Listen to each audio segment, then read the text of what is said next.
Well, cares? that's Yeah, and that's why, months ago or years ago, you could raise on a white paper and not Mhm. have a product built.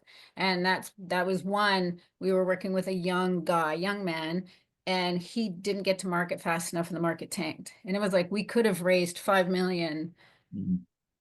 2 months ago, but we can't now because now you need to amp up your game because just investors' taste change.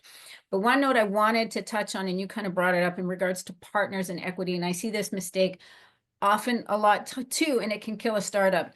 And that is be careful with your equity allocations, right? So everybody is like all excited at the beginning of a startup and you're giving away and we're going to be partners 50-50. Oh, we're bringing in a third, and they give shares right away, or the assumption is hey, we have this idea, now we're 50-50 owners instead of vesting that equity, right? So I don't, like, for those that don't know, vesting is like, okay, I'm going to give you, you're going to be my chief technical officer, and in exchange that I can't pay you until we raise, you're going to get equity.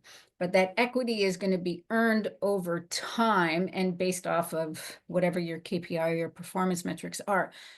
Because a lot of times what happens is you have partners, you're given equity, and then one partner doesn't perform, or Right. multiple people don't perform. And then you have an investor come in, and the investors, the more money they come in, the more they want, Mhm. right?